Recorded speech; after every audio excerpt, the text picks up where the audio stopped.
Bernie Radio, 103.9 FM. Time now for the Ascent with Sam McGee. It's found at CrestmontPW.com. The following is sponsored by Crestmont Private Wealth. And this is Bernie Radio.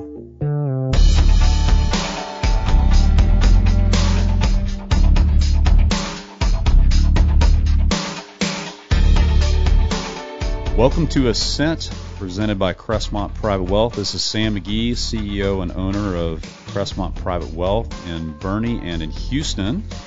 Just to get started here, I'm going to read a couple disclaimers from our legal folks. These opinions are expressed as mine only and not of the radio show. There is not any material and discussion that is anything other than informational purposes. It does not constitute investment advice and is not intended to endorse any specific investment.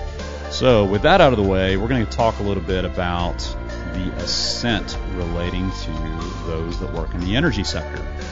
My name is Sam McGee, and I am the CEO and owner of Crestmont Private Wealth with an office in Bernie, Texas, and Houston, Texas, very close strategically to the energy corridor and the energy pocket in San Antonio, northwest of San Antonio. Today we're going to be talking a bit about energy professionals and how they navigate the complexities of working for a pretty volatile industry. I refer to this as the big three, which we'll get to a little bit later in the show. A little bit of background as to how I got interested in working with energy professionals and something I'm really passionate about. It relates to my background. Back in 1978, at the age of 3, I got moved over to the UK and developed a British accent, believe it or not. And I remember my parents talking about how when we made that transition, I had a half Texas accent as a kid and half British, which was kind of strange. Growing up in a family that had a breadwinner in the oil and gas sector, I remember moving overseas and unpacking a crate full of goods like it was Christmas again. I remember having to pack up stuff and move it home and changing schools and it's an industry that follows where the oil and gas is, and so I have extreme empathy for those that work in it, and it's certainly a place that can be very rewarding, very exciting. Yet it's a complicated industry to work in, and it doesn't have to be complicated to be set up for retirement and to plan for retirement. I get it. This was something that became a passion of mine really about 10 years ago. We recognized that there was a lot more people in this industry that needed the help, that wanted the help, that needed to navigate all the complexities of what we talk about being the big three. And we really enjoy doing that. It's something we can relate to. We do understand the language, and we also understand the ups and downs of that industry. So it's just fun. It's nice to be able to be empathetic, but also celebrate success when those happen, and help people prudently navigate their own financial plan. So this is an area that we are not exclusive to, but we feel that we have a lot of competency in, and we just really enjoy. But anyway, the reason we were overseas was because my father worked for a large integrated publicly traded oil company, and that became a very normal part of my life, is following projects. Fast forward past childhood and into professional life, started my business in 2010. Originally, when we started this, the intention was not to work with energy folks. I mean, it was just part of my background. Just to be candid, a couple years in, things were not going as well as we would have hoped in the wealth management space. We were coming out of the Great Recession. Investor confidence was not necessarily there, and we were a new business back in 2010, and so getting our footing, and kind of went back to the playbook of, gosh, we grew up around all these folks in energy. They are really busy. They're very smart, a lot of engineers, a lot of really great people, very, very busy, and they don't know how to effectively retire or plan for retirement. It's just not their business. And so over the years, previous to starting my business, when I was a banker, I'd go for runs with my dad, and we'd go out 3, 5, 6 miles, whatever it was. And, he would ask me questions about, hey, my pension, how does this work when I retire? Hey, what about restricted stock? How does that work? What happens when I retire or if I got laid off?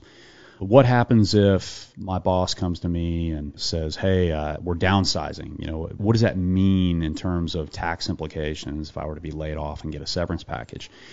And, these were just casual conversations, but over those kind of conversations, I realized that, hey, he's not alone. There's a lot of people out there that work in a very big industry in energy. You know the names, publicly traded companies here in San Antonio, in Houston. There's tons of them. And what's really interesting is there's a common theme between all of them. Number one, most of them, and then we're here to the big three now, most of them are going to have restricted stock packages, meaning they incentivize their employees and they retain their employees using restricted stock. And so that is a pretty complicated thing to wrap your head around. It's a nice benefit, but if you are privileged enough to receive those awards and grants, that comes with some complexity and some planning around that.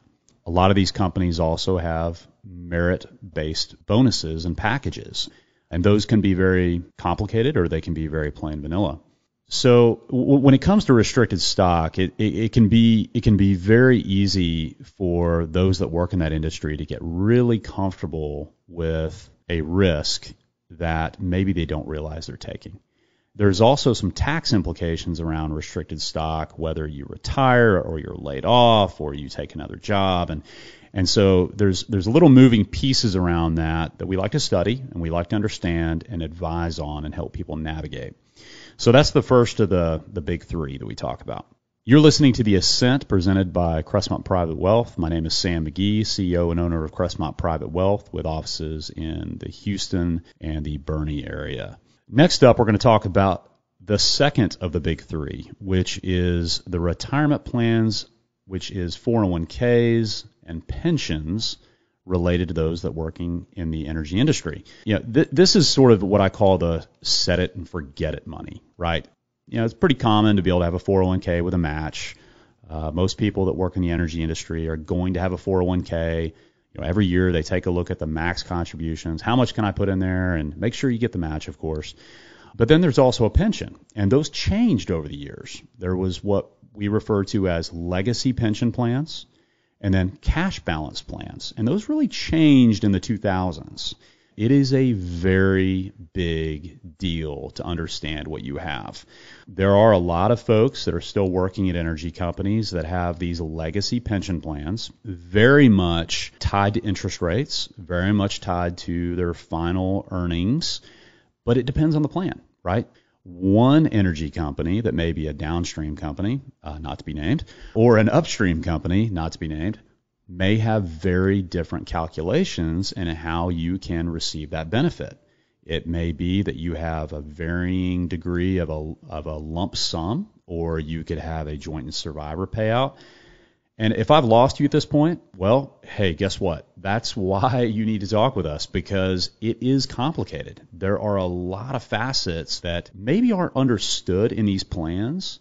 So we try to help demystify that. We like to be able to dig in to the fine print, understand our client's individual situation, and then say, hey, as a fiduciary, this is what you need to consider. Here are your options.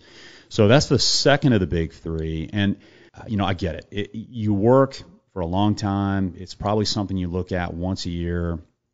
You get a statement. Maybe you look at it a little more often than that. But as you get closer to retirement, this is something that needs some really close attention, and early in retirement too, if you're still accumulating. So making sure you're taking full advantage of your match and your accumulation if you're in that phase. Point number two, when it relates to the pensions, look, you can't be an expert in everything. I'm certainly not an engineer, and I certainly am not going to go punch a hole in the ground to get oil and gas, okay? I really understand that you cannot be an expert in everything.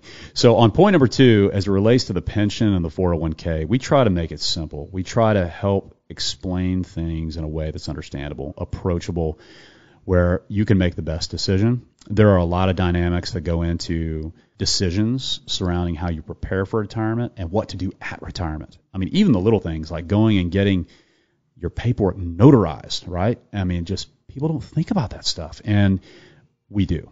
And we try to make it very simple to help people navigate